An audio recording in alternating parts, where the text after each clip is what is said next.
sampai hilang najisnya sudah cukup.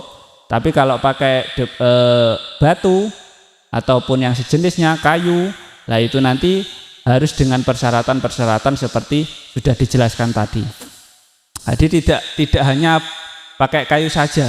Jadi segala hal yang keras, yang tidak dimuliakan dan juga suci itu nanti bisa kita buat untuk cebok, semisal kayak kayu ataupun batu ataupun bahkan semisal kalau HP pun untuk cebok, lah itu bisa kalau memang itu bisa mengangkat najisnya.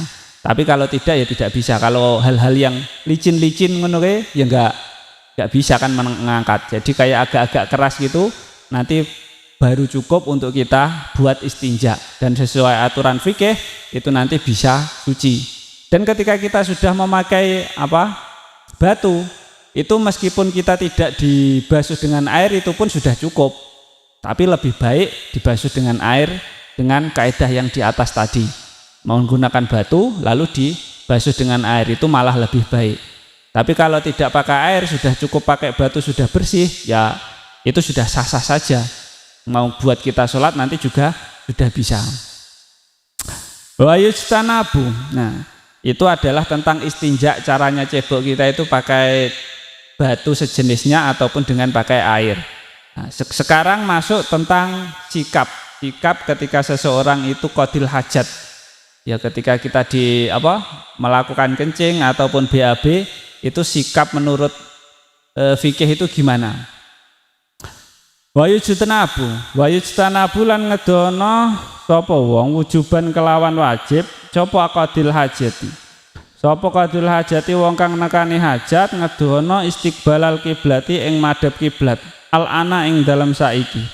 Wa hiya utawi kiblat iku al-Ka'batu Ka'bah.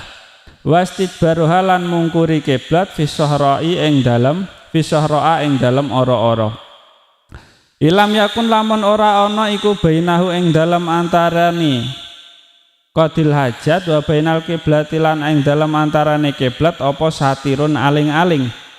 Aukana utawa ana apa satir walam yablug lan ora tumeka apa satir sulusa dhirain ing 2/3 dhira. Au balighuma utawa tumeka apa satir wa baudalan adoh apa satir anhu saking qadil saking mustanji. Aksara kelawan luwih akeh min salasati dhirain tinimbang telung dhira tinimbang telu pira-pira dhira. Bidhira il adami kelawan dhirae anak Adam. Kama kaya keterangan kala kang wis ngendika sapa ba'dhum sebagiane ulama. Nah, jadi sikap atau tata kramanya seseorang qadil hajat ataupun kencing atau BAB itu hendaknya wa yujtanabu istiqbalal kiblah wastidbaruha, hendaknya menghindari dari menghadap kiblat ataupun membelakanginya kiblat, membelakangi kiblat fi sahra'a ing dalem ora-ora, di tanah lapang. Ketika kita kencing ataupun BAB kok di tanah lapang tidak ada penutupnya, kita dilarang menghadap kiblat ataupun membelakangi kiblat. Enggak boleh madhep ngulon dan juga madhep wetan. Ketika tempatnya itu memang lapang, nggak ada penutup sama sekali, di tengah lapangan, di tengah jalan, kok kita itu kencing menghadap kiblat dan membelakanginya, itu menurut Fathul Qarib itu tidak boleh. Yujtanabu, jauhilah, seperti itu. Nah, tetapi kalau pakai aling-aling itu nggak apa-apa. Pakai aling-aling itu penghalang. Nah, penghalangnya itu jarak 2/3 dhira, kalau 1 dhiranya itu 60, berarti 2/3-nya itu ya sekitar 30 cm lah. 30 cm ya seginilah.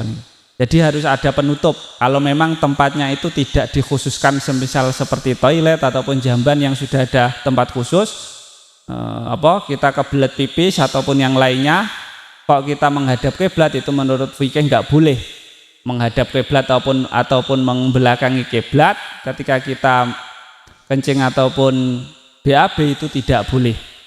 Ya ini menurut pandangan fikih. Yujtanabu, jauhilah.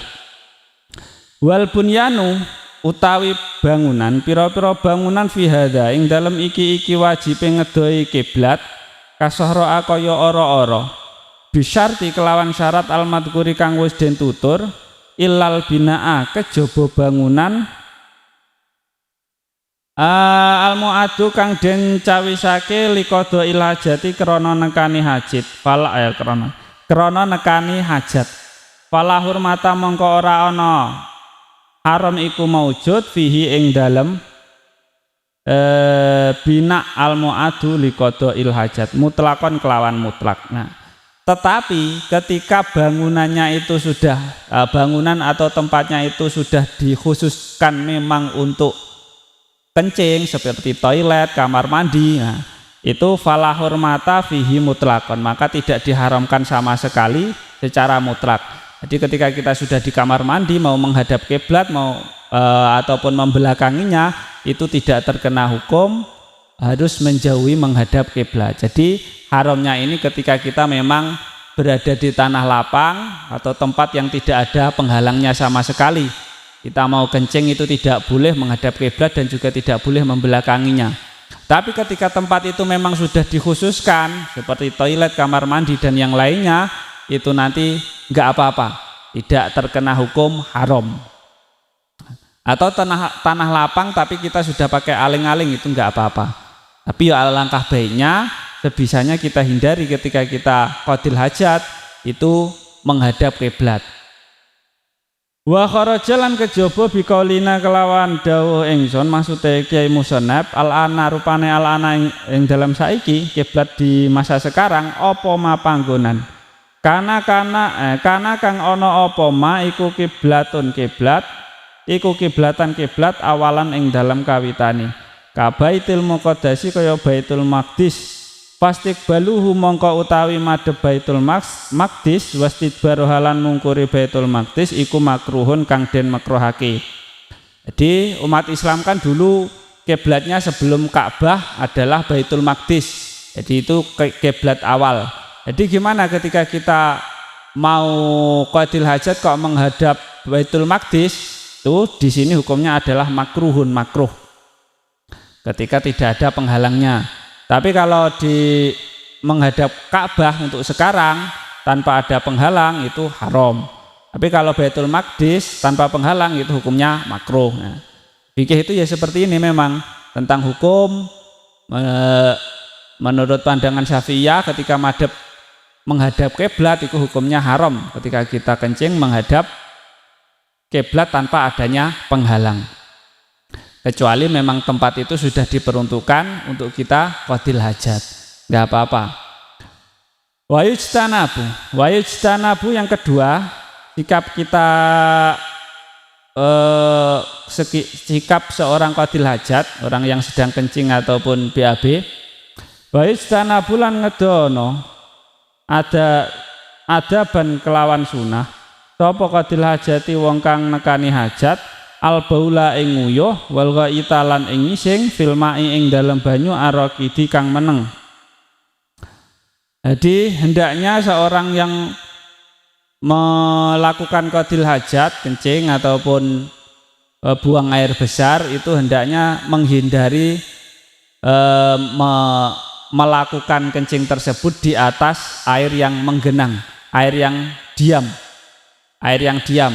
Ada air diam semisal bekas hujan di pinggiran jalan gitu, nah itu kan diam.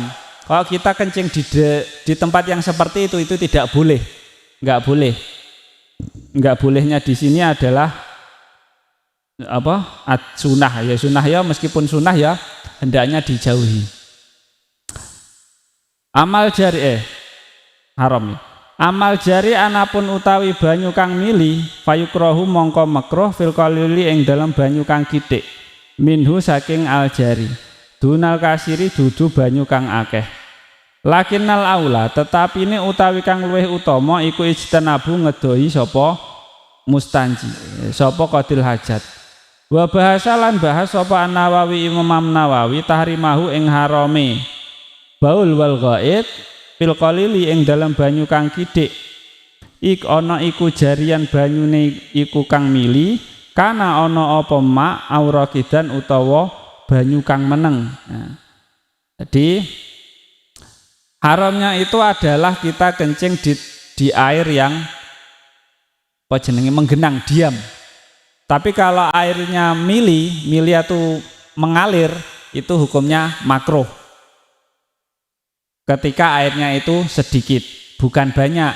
Misal kencing di air mengalir di kali yang banyak gitu, kalau di sini tidak ada hukumnya. Tapi kalau airnya itu yang mengalir itu sedikit, itu hukumnya makruh.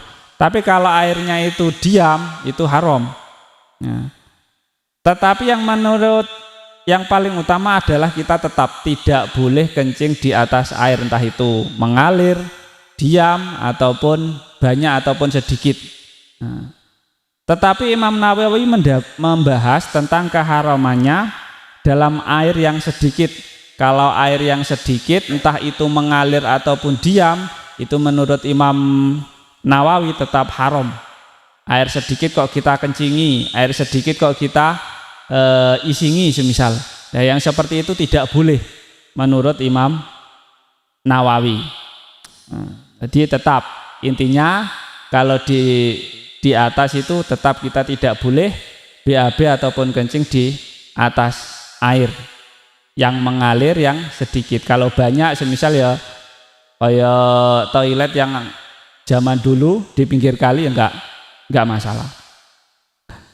Wa yustanabu lan ngedono sapa qadil hajat aidon alih maneh al baula ing nguyuh wal ghaita lan ing ising tahta sajarati ing dalam ngesore wit al kasirati kang woh waktu samroti ing dalam waktune uwah wa ghairihi lan liyane waktu samaroh.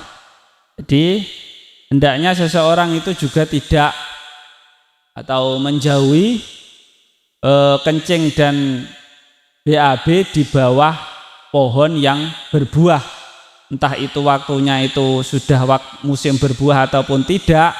Ketika pohonnya itu masih berproduksi itu kita tidak boleh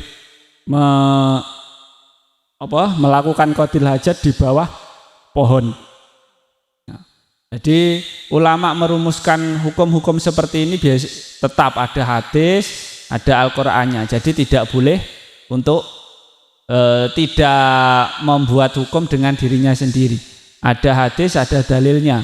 Jadi kenapa kok kita tidak boleh kencing, tidak boleh BAB di bawah pohon yang berbuah? Itu biasanya hukumnya ta'abudi. Ta'abudi itu ya ibadah, enggak sama seperti umumnya seseorang itu sholatnya apa kok rukuk, sholatnya apa kok sujud, ya itu ta'abudi. Rukuk ben punggungnya bisa sejajar, sujud biar otaknya bisa fresh, enggak ada yang alasan seperti itu. Ketika seseorang itu sudah Islam dengan syariatnya Allah, Nabi Muhammad itu sudah peraturannya. Jadi enggak perlu kita banyak tanya. Nyapa kok alasannya sholat harus wudu, ngentut kok yang dibasuh mukanya, kok enggak pantatnya, kan seperti itu namanya ta'abudi. Ya wes aturan syariat, aturan Gusti Allah ya seperti itu. Enggak usah banyak tanya. Jadi kenapa kok tidak boleh nguyuh ngising di bawah pohon? Misal kita kalau pakai aturan sendiri kan itu bisa mengganggu karena pohonnya masih berbuah, jadi enggak elok, cara bahasanya enggak pantas kita nguyuh di bawah pohon yang seperti itu. Sebenarnya enggak perlu dialasi. Enggak perlu dialasi karena ya ta'abudi, undang-undang ibadah itu ya seperti itu. Syariat itu aturan Islam. Syariat Islam, aturan Islam. Seperti itu. Jadi tidak boleh menurut hukum fikih kita itu kencing ataupun BAB di bawah pohon yang masih berproduksi. Entah itu masa musim berbuah ataupun tidak. Wa istana bulan ngedono sapa mustanji sapa qadil hajat ma ing perkara dakara kang wis den tutur apa ma fitoriki ing dalem dalan al masluki kang wis den ambah linasi kedue menungso. Yang keempat itu seorang yang kencing ataupun BAB itu tidak boleh melakukannya di jalan yang dibuat yang dilewati banyak orang. Jalan raya ataupun jalan setapak yang biasanya dilewati seseorang